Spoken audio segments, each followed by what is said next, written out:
18 kilometre হাঁটতে হাঁটতে চলে এসে পাহাড়ের উচ্চ টিলায় দাঁড়াইয়া পিছন পিছন শুধু নবীর দিকেই তাকায় আছে। আরে তার ঘর থেকে 18-21 কিলোমিটার দূর পর্যন্ত নবীর দেখার জন্য পিছু পিছু যায়। যখন দেখা না যায় তখন পাহাড়ের উচ্চ টিলায় দাঁড়াইয়া আল্লাহর নবীর দিকে তাকাই রইল আর চোখের পানি ছেড়ে দিয়ে কান্দে আর বলে, হায় রে, যেই লোকটার জন্য আমার জীবনের সব কিছু শেষ করে দিলাম, আমি পথের ফকির হইলাম, সেই সোনার হরিণ আমার কাছ থেকে চলে যাচ্ছে। হায় রে, আমার জীবন দশায় যদি এই ছেলে যদি পয়গম্বর হইতো, সর্বপ্রথম কালেমাটা আমি গ্রহণ করতাম। এই বৃদ্ধ লোক চোখের পানি ছেড়ে দিয়ে কান্দে রে, এমন কান্না শুরু করছে, হায় রে, আমি বৃদ্ধ হয়ে গেছি, আমার জীবন দশায় তো এই যুবক নবুয়ত পাইব না, কালেমাটাও পড়তে পারলাম না। আমি যদি পাইতাম সর্বপ্রথম কালেমাটা গ্রহণ করতাম। আফসোস করতে করতে কাঁদতে কাঁদতে সেখানে বসে গেছে। কিন্তু দেখেন, অনেক ইহুদি ছিল যারা তাওরাতের পণ্ডিত ছিল, তাওরাতের পণ্ডিত ছিল অনেক ইহুদি, তারা কিন্তু আমার নবীর বালা কইরা চিনত। কথা কয় না? একবার আবু লাহাব ব্যবসার উদ্দেশ্যে সিরিয়ায় যাবে। আব্দুল মুত্তালিব দুনিয়া থেকে বিদায় হওয়ার পরে আবু লাহাবের কাছে দায়িত্ব দিয়া গেছিল আব্দুল মুত্তালিব, রাসূলের দাদা আবু তালেবের কাছে দায়িত্ব দিয়েছিল মুহাম্মদের। আরে সন্তান আব্দুল মুত্তালিব তার সন্তান আবু তালেব রে বলছে, তুই আমার নাতিরে দেখাশোনা করবি। আবু তালেব খুব গরিব ছিল, দরিদ্র ছিল, নিজের সন্তানগুলিরে ভালো করে খাবার খাওয়াইতে পারে না। আব্দুল মুত্তালিব ইন্তেকালের পরে আবু তালেব নবীরে লালন পালন করছে নিজের সন্তানের চেয়েও বেশি। একদিন আবু তালেব ব্যবসায় যাবে, সিরিয়ায় ব্যবসার জন্য যাবে। যত ব্যবসা করছে সব ব্যবসা খালি লস খাইতে একেবারে গরিব হয়ে গেছে। একদিন নিয়ত করছে সিরিয়ায় যাব ব্যবসা করার জন্য, কিন্তু সেই খবরটা আমার নবীর কান পর্যন্ত কেমনে পৌঁছে গেল? নবীর বয়স ছিল মাত্র 12 বছর। নবীজি আবু তালেব রে বলেন, চাচা গো, আমি আপনার সঙ্গে ব্যবসায় যাব। আবু তালেব বলেন, না বাতিজান, না, তোমারে লইয়া এত দূর, বহু দূর, তোমারে লইয়া আমি সফরে যেতে চাই না। না চাচা, আমি যাব গো। চাচার সামনে যখন আল্লাহর পয়গম্বর বারবার রিকোয়েস্ট করলেন, আবু তালেব বললেন, চলো বাতিজা, তাহলে তোমার লইয়া সফরে যাই। কথাগুলি কিন্তু মনোযোগ দিয়ে শুনেন, ওই ঘটনার সাথে একটু বোঝানোর জন্য আপনাদেরকে বলছি। ভাইরা আমার, মাত্র নবীর বয়স কয় বছর? আরে 12 বছরের টকবকে যুবক একজন ডাক দিয়া বলে, আবু তালেব রে, তোমার বাতিজারের সাথে করে নিয়েই নাও, কারণ সে তো শক্তিশালী, 40 জন পালোয়ানের শক্তি থাকে। সুবহানাল্লাহ, কি আরো আসতে বলে ভালো আছিল? পালোয়ান চিনেননি যারা যুদ্ধ করে, যারা ওই যে কুস্তি করে, দেখছেন না, সবচেয়ে বেশি শক্তিশালী মানুষ। এমন শক্তিশালী 40 জন যুবকের শক্তি থাকে এক একজন বনি ইসরাইলের নবীদের শরীরে। আর আল্লাহ বলেন, ওরকম 40 জন বনি ইসরাইলের নবীদের শক্তি আমার নবীর শরীরে আল্লাহ একা দান করছে। তাহলে এখন চিন্তা করেন, কত সব পালোয়ানের শক্তি আমার রাসূলের শরীরে, কত শক্তি। কোন কিতাবে লেখছে 4000 পালোয়ানের শক্তি আমার রাসূলের শরীরে একাই ছিল। এত শক্তি আল্লাহর রাসূলকে দিছিল। 12 বছরের শিশুটা দূর, বহু দূর সিরিয়ায় সফরে যায়। কিন্তু তদানীন্তন সময়ের একজন তাওরাতের পণ্ডিত ছিল, পাদ্রী। সে তাওরাত কিতাব শুধু রিসার্চ করত, সে ইনজিল কিতাব রিসার্চ করত। এগুলা রিসার্চ করার কারণে হাফেজ হয়ে গেছে। আর সে তদানীন্তন সময়ের সবচেয়ে বড় পাদ্রী। সে রাস্তার মাঝখানে একটা খানকা লইয়া বসছে। ওই রাস্তা দিয়া যত মক্কা নগরীর যত মানুষ ব্যবসার জন্য সিরিয়া যাইত, ওই পাদ্রী তাদেরকে খানা খাওয়াইতো, আর প্রত্যেকটা মানুষকে শুধু চেক করতো একজন একজন কইরা। তার স্বপ্ন ছিল তাওরাত কিতাবের মধ্যে পেয়েছে, তাওরাত কিতাবের মধ্যে রিসার্চ করে পেয়েছে আল্লাহর পয়গম্বর যিনি আখির জামানার পয়গম্বর হবে, যিনি আখির জামানার পয়গম্বর হবে গো, ওই ব্যক্তি আখির জামানার পয়গম্বর নবী মুহাম্মদুর রাসূলুল্লাহ সাল্লাল্লাহু আলাইহি ওয়াসাল্লামের বয়সটা যখন 12 বছর হবে, এই রাস্তা দিয়া মিশরে ব্যবসা করার জন্য চাচার সঙ্গে আসবে। এই কথাটাও তাওরাত কিতাবে লেখা, জোরে জোরে কোন সুবহান।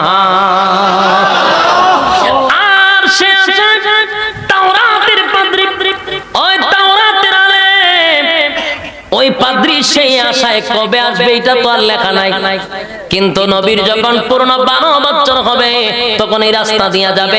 সেই কথাটা শোনার পর থেকে 26 বছর ধরে বহু কাফেলার সে খাবার খাওয়াইতে খাওয়াইতে একেবারে দরিদ্র হয়ে গেছে। আরে যুবক ভাই,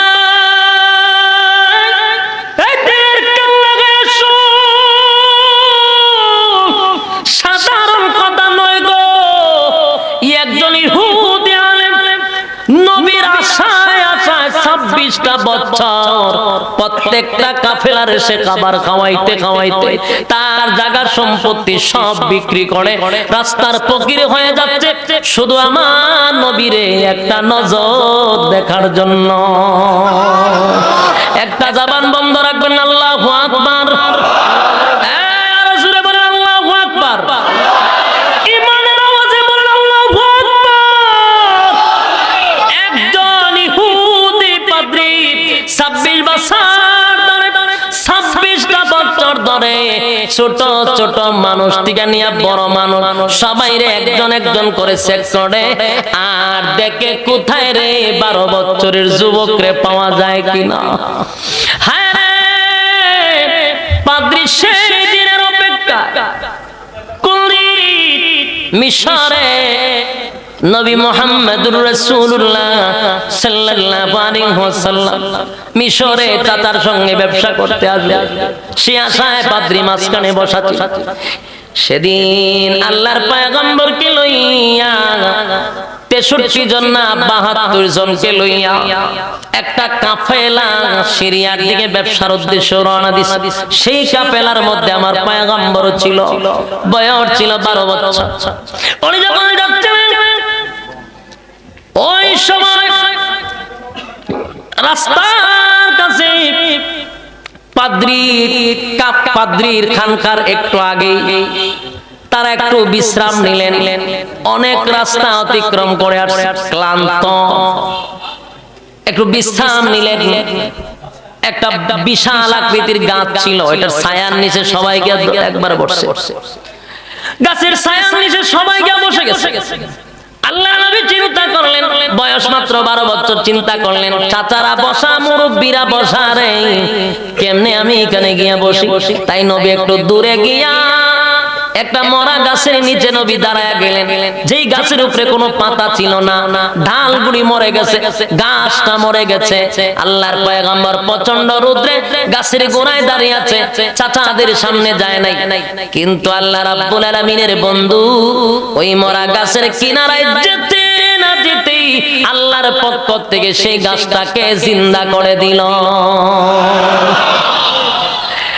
এই গাছের পাতাগুলি আস্তে আস্তে উঠতে লাগলো, পাতা গজাইতে লাগলো, গাছটা একেবারে সবুজ হয়ে গেছে।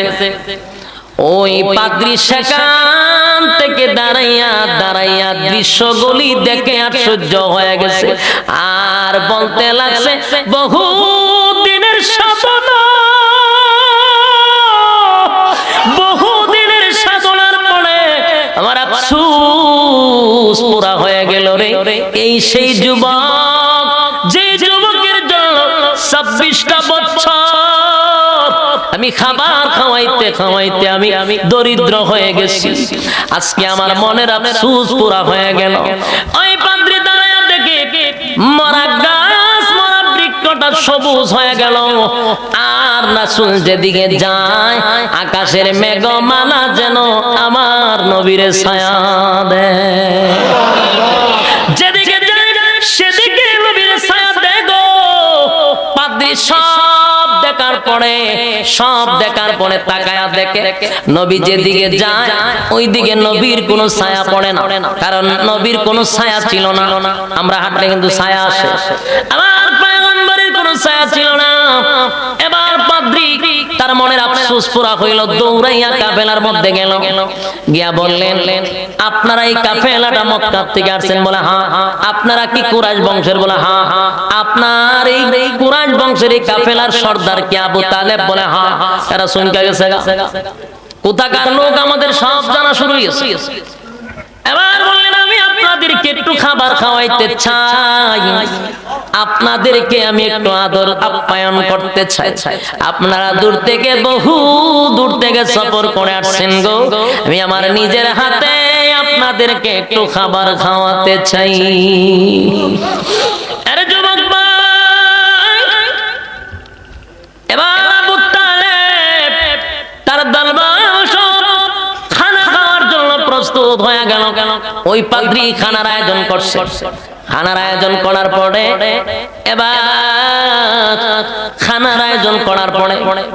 একটা ঘরের ভিতরে সবাইকে ডাক দিল, আপনারা খাবার রেডি হয়ে গেছে, খানা খাইতে আসেন।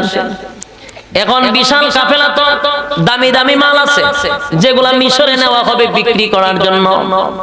এই মাল সামানা একারে রাইকা তো সবাই গেলে চলবে না, একজন লোক তো এটার দায়িত্বে থাকা দরকার। এবার সবাই সিদ্ধান্ত নিল কারে রাইকা যাওয়া যায়। কাউরে কেউ বিশ্বাস করে না, কিন্তু তখনকার সময় সবাই আল্লাহর পয়গম্বরে বিশ্বাস করত। সে বিশ্বাসী আমানতের খেয়ানত করে না, এমন লোককে এই দায়িত্ব দেওয়া দরকার। আর বলতে লাগলো আমাদের পক্ষ থেকে আমাদের মাল দেখাশোনার দায়িত্ব মুহাম্মদ রে দিয়ে গেলাম, আমরা খাবার খাওয়ার পরে মুহাম্মদ খাবে, আর মাল দেখাশোনার দায়িত্ব মুহাম্মদের হাতে। সবাই চলে গেল খাওয়া খাওয়ার জন্য, ঘরের ভিতরে চলে গেল। সবাই যখন সারি সারি হইয়া বসলো, পাদ্রী এক লাইন থেকে আরেক লাইন পর্যন্ত ভালো করে তাকায়া দেখে আল্লাহর পয়গম্বরে কোন আসে না। এবার ডাক দিয়া বলেন আপনাদের মধ্যে কি কেউ বাকি আছে?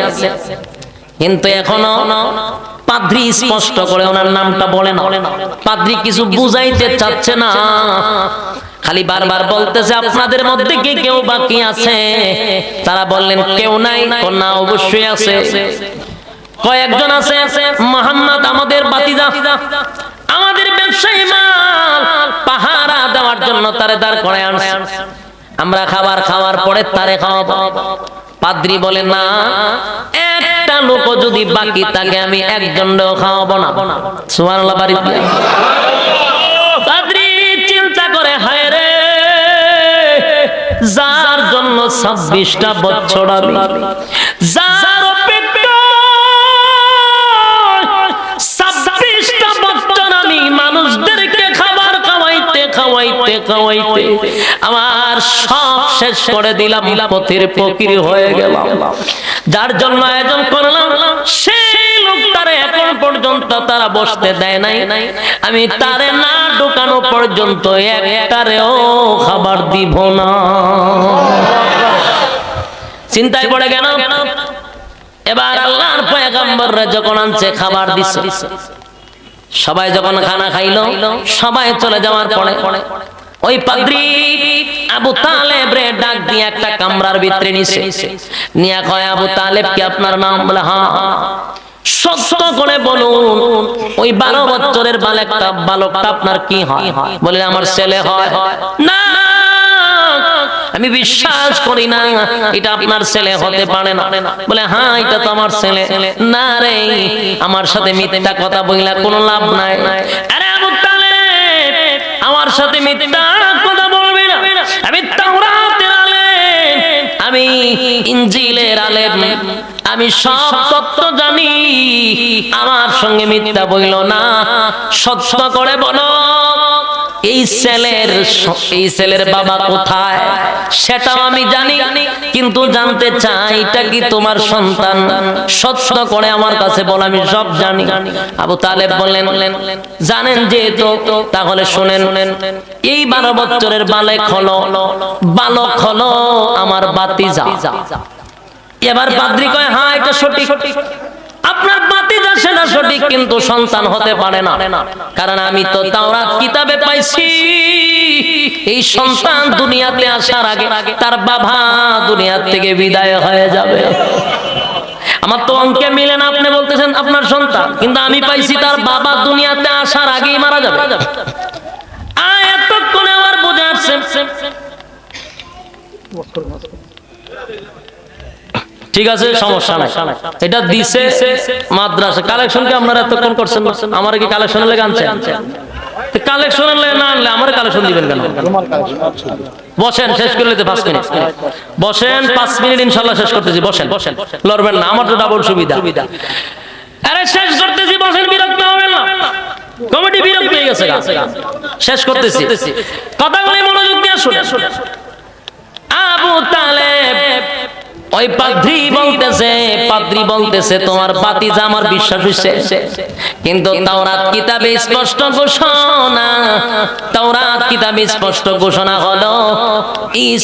ঘোষণা হলো তার বাবা দুনিয়াতে আসার আগে ইন্তেকাল করবে। মাস কি চলতো 2-3 মিনিট, তেল লড়াচড়া করেন কেন? ছেড়ে দিতাম নি? বসেন, শেষ করে দিচ্ছি, কিন্তু বসেন, লড়াচড়ি করেন কেন? ঠান্ডা বোয়ার না কেন? ঠান্ডা বসে মিয়া কইছি শেষ করে লাইতে এর পরে উঠতে যায়। কথাগুলি মনোযোগ দিয়ে শুনে। এবার আব্দুল মুত্তালিব আবু তালেব ভাতিজা যখন প্রচার করলেন তখন বিশ্বাস করছে। দ্বিতীয় নাম্বার বললেন তার বাবার নাম কি আব্দুল্লাহ ছিল? বলে হ্যাঁ। মার নাম কি আমেনা? বলে হ্যাঁ। আরে তোমার নাম কি আবু তালেব? বলে হ্যাঁ। দাদার নাম কি আব্দুল মুত্তালিব? বলে হ্যাঁ। বংশ কি কুরাইশ? বলে হ্যাঁ। আবু তালেব আশ্চর্য হয়েছে, লোক তো জীবনে দেখি নাই, চিনিও না, এত দূর আসছি আমার ফ্যামিলির ডিটেইলসে বলতেছে। এবার পাদ্রী বলে, আবু তালেব রে, আমি সব জানি রে আবু তালেব, যে সন্তান রে তোমার সাথে নিয়ে আসছো সাধারণ কোন মানুষ না, এই ছেলেটাই হলো মহামানব, এই ছেলেটা সাধারণ কোন ছেলে নয়। আবু তালেব রে, তার পা থেকে মাথা পর্যন্ত আমি তাকাইয়া, তার পা থেকে মাথা পর্যন্ত তাকাইয়া আমি নিশ্চিত হয়ে গেলাম তার ব্যাপারে তাওরাত কিতাবের মধ্যে যা বর্ণনা করা হয়েছে, তার ব্যাপারে তাওরাত কিতাবে যা বলা হয়েছে সবগুলা আমি তার মধ্যে দেখতে পাচ্ছি। আমি আমার দুনিয়ার চক্ষু দিয়া তার দিকে তাকাইলাম, অন্তরের চক্ষু দিয়া তাওরাত কিতাবের দিকে তাকাইলাম, আমি দুটোটাই মিলায়া দেখলাম তাওরাত কিতাবে ওনার চুলগুলি কেমন হবে সেটাও দেওয়া আছে, ওনার চক্ষুগুলি কেমন হবে সেটাও দেওয়া আছে, ওনার বডিটা কেমন হবে সেটাও দেওয়া আছে, শরীরের কালার কেমন করা হবে এটাও দেওয়া আছে, দাঁত মোবারকগুলি কেমন হবে সেটাও দেওয়া আছে, ওনার সব বর্ণনা, কথাবার্তা, আচার ব্যবহার, চলাফেরা কেমন হবে সব গুণই এখানে বর্ণনা আছে। সুতরাং আমি দেখে চিনে ফেলেছি উনি আখির জামানার পয়গম্বর নবী মুহাম্মদুর রাসূলুল্লাহ সাল্লাল্লাহু আলাইহি ওয়াসাল্লাম। আরে আবু তালেব সন্তান, এই সন্তানদের লইয়া, এই সন্তানদের লইয়া তুমি সিরিয়ায় যাইবা না, এই সন্তানদের লইয়া সামনের দিকে আর আগাইবা না। এরে আবু তালেব, আমি আমার কলিজা থেকে অন্তর থেকে মহব্বত করি। 26টা বছর এই বালকের দেখা পাওয়ার জন্য আমি পথের ভিখারি হয়ে গেছি। আমি চাই না এই বালকের যেন কোনো ক্ষতি হয়। আবু তালেব রে, আমি যেমন তাওরাতের আলেম, তাওরাতের পণ্ডিত, সিরিয়ায় অসংখ্য তাওরাতের আলেমরা আছে, আজকে কাগজ কইলা বসা আছে, কিতাব কইলা বসা আছে। এই দিনটাতে মুহাম্মদ এই দিকে যাবে সেটা হয়তো বা তারা এই ব্যাপারে অবগত। সুতরাং এই ছেলে লইয়া সামনের দিকে আগাইবা না। যদি তুমি যাও এই ছেলের বিপদ হতে পারে, তারে হত্যা করতে পারে। সুতরাং সামনের দিকে যাইবা না, এখানেই তোমার মাল বিক্রি করে বাড়িতে ফিরত যাও। যুবক ভাইরা আমার, আবু তালেব জীবনে কোনোদিন ব্যবসায় উন্নতি হতে পারলো না। যতবার ব্যবসা লইয়া গেছে খালি ধরা খাইছে। আবু তালেব একেবারে দরিদ্র হয়ে গেছিল। যখন বলতে মাল এখানে বিক্রি করে চলে যাও, আবু তালেবের মনটা ভেঙে গেল। হায় রে, জীবনের কোনো ব্যবসায় সফল হতে পারলাম না। শহরে না যাওয়ার আগে রাস্তায় মাল বিক্রি করলে কি আর আসল মুনাফা পাবো? এই মাল যদি রাস্তায় বিক্রি করেন আর শহরে গেলে কি এক দাম? কথা হয় না দি? তাহলে আমি রাস্তায় বিক্রি করলে রে কি মুনাফা পাবো? মনের কষ্ট লইয়া মুহাম্মদের যেন কোনো ক্ষতি না হয়, কলিজার থেকে আবু তালেব আল্লাহর নবীরে ভালোবাসতেন। রাস্তার মধ্যে মাল বিক্রি করে দিল। মাল বিক্রি করে আল্লাহর হাবিব রে লইয়া ৭২ জন কাফেলা, ৭২ জন মানুষ লইয়া আবার মক্কার দিকে রওনা দিল। আর ওই বৃদ্ধ পাদ্রী, যেই পাদ্রী ২৬ বছর ধরে খাওয়ায়, সেই পাদ্রী তাদের পিছনে পিছনে হাঁটতে লাগলো। ১৮ কিলোমিটার হাঁটতে হাঁটতে চলে এসে পাহাড়ের উচ্চ টিলায় দাঁড়াইয়া পিছন পিছন শুধু নবীর দিকে তাকায় আছে। আরে তার ঘর থেকে ১৮-২১ কিলোমিটার দূর পর্যন্ত নবীর দেখার জন্য পিছু পিছু যায়। যখন দেখা না যায় তখন পাহাড়ের উচ্চ টিলায় দাঁড়াইয়া আল্লাহর নবীর দিকে তাকাই রইল। আর চোখের পানি ছেড়ে দিয়ে কান্দে আর বলে, হায় রে, যেই লোকটার জন্য আমার জীবনের সব কিছু শেষ করে দিলাম, আমি পথের ফকির হইলাম, সেই সোনার হরিণ আমার কাছ থেকে চলে যাচ্ছে। হায় রে, আমার জীবন দশায় যদি এই ছেলে যদি পয়গম্বর হইতো, সর্বপ্রথম কালেমাটা আমি গ্রহণ করতাম। এই বৃদ্ধ লোক চোখের পানি ছেড়ে দিয়ে কান্দে রে, এমন কান্না শুরু করছে। হায় রে, আমি বৃদ্ধ হয়ে গেছি, আমার জীবন দশায় তো এই যুবক নবুয়ত পাইব না, কালেমাটা পড়তে পারলাম না। আমি যদি পাইতাম সর্বপ্রথম কালেমাটা গ্রহণ করতাম। আফসোস করতে করতে কাঁদতে কাঁদতে সেখানে বসে গেছে। আরে যুবক ভাই, কিতাবের মধ্যে লেখছে সেদিন আবু তালেব চিৎকার দিয়ে ঘোষণা দিছে, জীবনে যত ব্যবসা করছি রে, কোন ব্যবসায় সফল হতে পারি নাই। সমস্ত ব্যবসায় যত লাভ হয়েছে, আজকে মুহাম্মদ রে লইয়া সিরিয়ার শহরে ঢুকতে পারি নাই, শহরে ঢুকতে পারি নাই। রাস্তার মধ্যে যে মালগুলি বিক্রি করেছিলাম, আমার জীবনে এত লাভ আর কোনোদিন হয় নাই।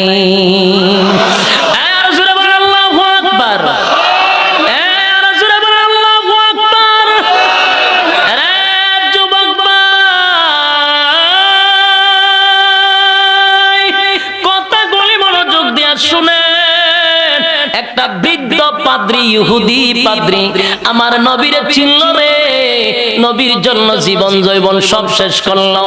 সে নবীরে কোনোদিন দেখে নাই, তাওরাত কিতাবে পাইয়া নবীর মহব্বতে সব শেষ করে